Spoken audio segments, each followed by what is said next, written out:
Hi friends, today I want to share a reflection about something deeply practical, yet also deeply mysterious.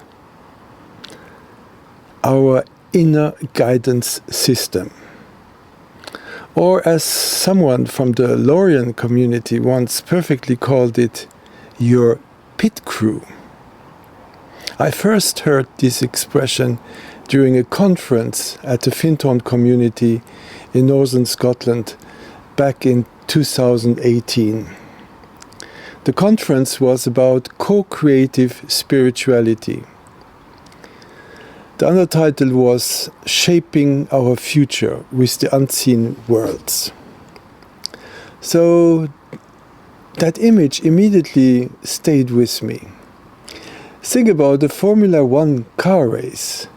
There is the driver, yes, very important. But there is always a team standing by, ready to change the tires, fill the tank, check the vitals, give the driver a drink, and offer support. Whatever is needed to keep the car moving, they provide it. Very important.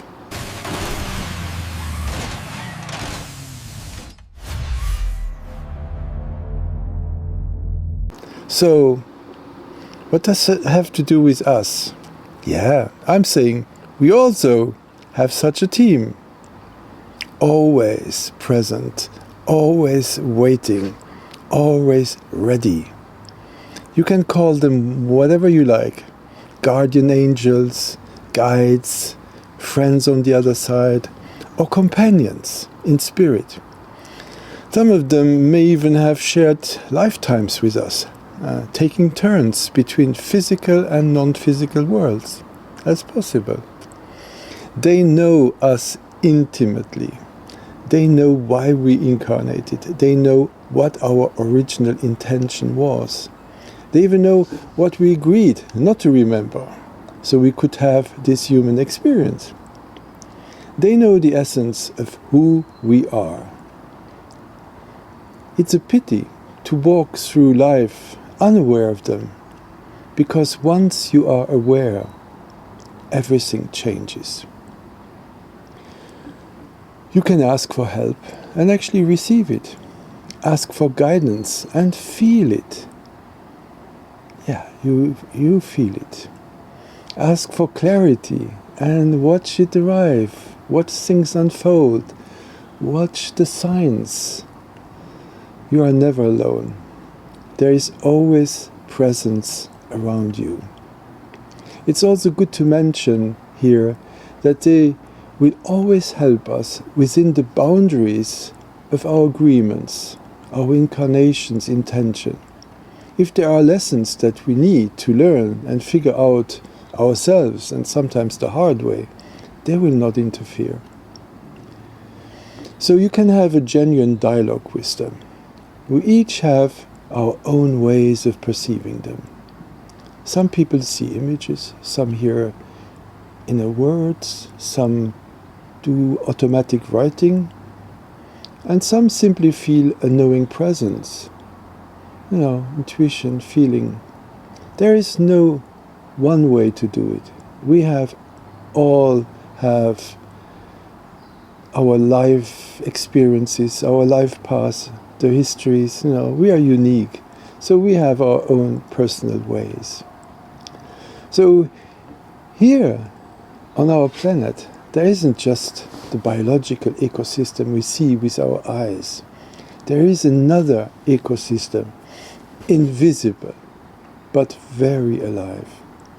It is likely, I heard, it's likely much larger than the visible world. So, just as animals can perceive sound or light outside of our spectrum, we humans are tuned to a specific frequency. If we could see everything at once, I think life would probably be quite overwhelming. But if we want, we can tune in. It's like, in some instances, I can use the image of tuning an old radio or a TV set. You know, you adjust the dial, the static clears, or on the TV the snow just slowly becomes a picture, and that is what it's like to tune into the realm of spirit. You know, one of the many ways. You know, there is not just one way, that's for sure. So, in the long history of humanity and the history we know, we're not the first to tune this dial.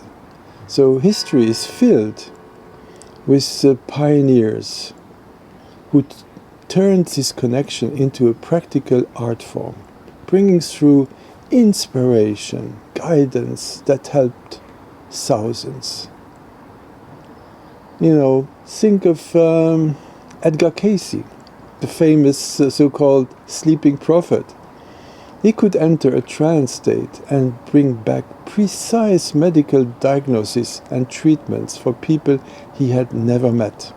Information he had no way of knowing consciously, yet it was incredibly accurate. Then there was Jane Roberts, who channeled the personality known as Seth, S-E-T-H, Seth. Her work, specifically the Seth material, opened the door for millions to understand deep psycho-spiritual truths and how our consciousness actually shapes our physical reality. So there are many books of Seth, you know, and Jane Roberts.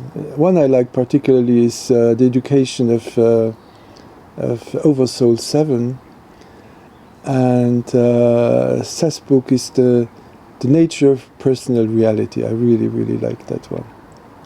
Yeah, and coming to think of it, I mentioned Findhorn earlier in the video here. That community was built on two different ways of deeply listening, you know, having antennas to the unseen. Eileen, Caddy, one of the founders, received constant inner guidance from what she called the still small voice within, that provided spiritual instructions and practical foundations for the community. But and it was her colleague, one of the three founders, Dorothy Maclean, who did something equally extraordinary. She tuned into the intelligence of nature itself, the devas, the angelic presences of plants, of vegetables, of flowers, of many things. It was Dorothy who received precise instructions on how to grow magnificent vegetables, flowers, you know, you name it, gardens in quite barren soil, you know, with lots of sand in it. And it was guidance that defied agricultural logic, but produced, you know, miracles. So it was quite amazing, the garden that grew, and it attracted attention. It had some journalists from the BBC came, and then it spread even to the United States, and somebody came, and I think it was Paul Hawken, wrote a fantastic book about the magic of Findhorn, or the gardens of Findhorn. So Dorothy, as she described in her book, to hear, or one of her books, to hear the angels sing, she learned to cooperate with the angelic forces of nature. These weren't just, you know, no, they were not special people, but they were demonstrating what is possible for us all to do when we learn to listen. So, however, let me also add a quick word of caution. word of caution I heard also, and I found it quite wise, and that's why I want to repeat it here. Just because something comes from the unseen dimension does not automatically mean it is enlightened or benevolent. So, just like in our world, there are beings who are self-interested, self-centered, and not very wise. Hopefully not as many as here. I would hope so. But don't meet this with fear. Meet it with discernment. Discernment, that's very important. Clarity of intent is our protection. When you set the intention to connect to your team and to your inner guides, your personal pit crew, you are connecting with helpers who are strictly aligned with your path and your growth. That is the safest and most natural doorway. So now, another story that is, I find very inspiring. Speaking of the invisible ecosystems, there is another amazing story I want to share with you. It's the story about the Shee, called, spelled Sidhe, but pronounced Shee. David Spangler, another of the early founders of the Findhorn community, and one having, I think, founded or co-founded this Lorient community in the United States, had extensive dialogues with entities from the non-physical. But I want to tell you here about one specific he had with the Shee, with whom he had quite extensive contacts, I think with a Shee woman. He described them not as angels, but as our remote brothers and sisters. They were also part of the conference I mentioned before. So they were actually there. I didn't see them, but they were said to be there. During the conference, an intuitive artist was drawing pictures of the Shee presences. Look at them; they're quite amazing drawings. So the story goes that long ago, when we as a group of souls were intending to enter into form, there was a divergence. There was some kind of split between, this initial group. One group, us, humanity, maybe the more reckless ones, the more audacious ones, chose to dive quite deeply into the heavy density of physical matter. But the other group, the Shee, maybe the wisest ones, who knows, were reluctant to dive that deeply. They chose to stay in a higher dimensional plane where matter is less dense and still malleable, and still, you don't need to schlep around bricks and stones and have heavy movers to build something. Reality is different there. So they chose, and also they chose not to fully forget their true nature, and kept, a much clearer connection to the wholeness of life. So they didn't develop the same hardness of form that we humans have. They live in a physical world, but it is far less dense than ours. In their dimension, creation works differently. You could envision a house and energetically create it, testing multiple versions instantly before choosing one to inhabit. Isn't that cool? When I learned about the Shee, I was shocked.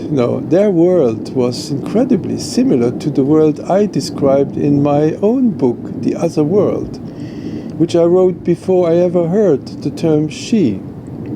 So, maybe that was an intuition, maybe it was a memory of that time before the split, or maybe of a memory of a life there, because if we have many lives here on Earth, we have many lives on different dimensions, and even, in my humble opinion, on other planets in the galaxy or in the universe. So there's nothing impossible. So there are many ways to connect with your own team and with the spirit dimension. You know, you can speak out loud, you can sense energy, you can have some kind of inner dialogue, you can meditate until you feel connection, and many, many others.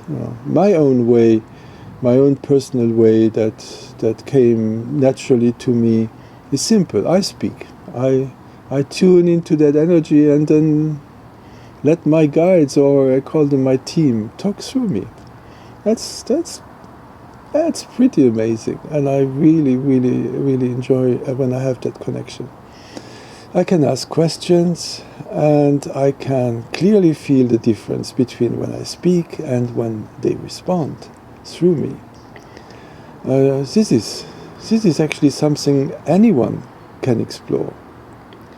So, if you live locally, meaning here around Luxembourg, and part of the MTK association or not, it doesn't have to be at all, and you're interested, that's the most important part, you're interested in knowing more about the subject and